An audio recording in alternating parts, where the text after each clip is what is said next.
everybody, welcome back to Screen Stars. I'm here today to bring you my review for the 2020 dark comedy horror, The Wolf of Snow Hollow. The film is written and directed by Jim Cummings, who also stars in the film, as well as Riki Lindhome, Robert Forster, Chloe East and Will Madden. Now this film tells the story of a small mountain town that is turning up many bodies, and these bodies tend to turn up around a full moon. So the local sheriff's department, headed up by Robert Forster, who's the sheriff, and his son, who is the deputy, played by Jim Cummings, they have to investigate and try and figure out who is doing these killings, and try and track down this killer. However, the killer always seems one step ahead of them, and rumours start to circulate that the killer may well indeed be a werewolf, which the deputy sheriff, played by Jim Cummings, is having none of it. Right, so what are my thoughts on The Wolf of Snow Hollow? Well, this is the film I'd heard of over the last few months. Most recently, Lisa Loves mentioned it on her what she'd watched most recently on her videos, and it really reminded me of the film. It's something I wanted to watch a couple of months ago, and I just forgot about it and never got around to watching it. However, I've managed to watch it now, and to be honest, I really quite enjoyed this film. I thought it was a pretty decent film. I think horror comedies are always difficult to get right, and I think the humour here just works. It feels like it's not forced humour, it's very dark humour, because these killings that are taking place are really quite brutal, and obviously in a real life situation the town would be in absolute disarray and it would be distraught, and they actually portray that side of it pretty well. It's pretty bleak at times. You know, you can see the townsfolk getting more and more agitated. You can see the townsfolk losing faith in the police department, and you've got this deputy who is juggling so many stuff, spinning so many plates. He's got his father, played by Robert Forster, who has got a heart condition. He keeps trying to ask him to back off and retire. So he's got that stress. He's got an ex-wife who's on his case all the time. He's got a daughter who he doesn't have a good relationship with, that he's trying to reconnect with.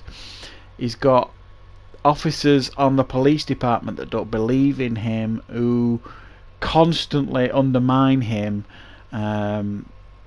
He doesn't really help himself either, because he's not a particularly likeable character, if I'm honest. John Marshall, this deputy sheriff, he's always yelling at folk. He's really sarcastic. He's the one where we get the majority of the humour from him. And like I say, it's just low levels of undertones of humour, and quite dark humour and sarcastic humour and stuff. But it never feels completely out of place, and it's not the sort of humour that you're going to be laughing out loud at. It's almost like it's like a chuckle under your breath sort of thing. It's not ridiculous or anything like that. It doesn't try to be slapstick in any way, shape or form. The humour actually does suit the film for the most part. And when it gets down to the nitty gritty, it's if you actually took that humour away, what you'd have here is a very dark, gritty, and quite gruesome horror film, really. This local guy who's completely out of his depth. This character, he's completely and utterly out of his depth. He's literally on the edge of a nervous breakdown, really. And then he's got these murders on top, of people that he knows for the most part. People in his community are looking to him to keep them safe, and he can't guarantee that. He can't, he's way out of his depth. And for one reason or another, and it does explain in the film, the FBI and people like that won't get involved for reasons. So he's on his own, and his own officers on, like I say, on his own police department. You know, they keep saying, "Well, are you sure it's not a werewolf?" You know, and he keeps going ballistic with them. You know what I mean? It's like, how could it be a werewolf? He's yelling at them and all this kind of stuff, and so it's tense at times, genuinely, actually quite frightening at times as well. There are 2 or 3 crucial scenes in the film where you don't see a lot, but what you do see is actually quite disturbing and frightening. And you then become completely convinced about what you're seeing, only for the film then at the end to flip it on its head, which I must admit I really liked. I like films like that when you think you're getting one thing and then at the end it gives you something completely different, but it still makes complete sense and it doesn't ruin what's come before. So I give it props for that as well, this film, because it did its job. It's the horror side of it worked, the dark comedy side of it worked, the characters worked, the dynamics worked, all that, everything worked. It was a very nicely well written film, a well made film, well directed film by Jim Cummings, who also is the main character in the film. So he had a lot of plates spinning here, but he managed to pull it off. I think what we get here is a werewolf film with a difference, I think it's fair to say.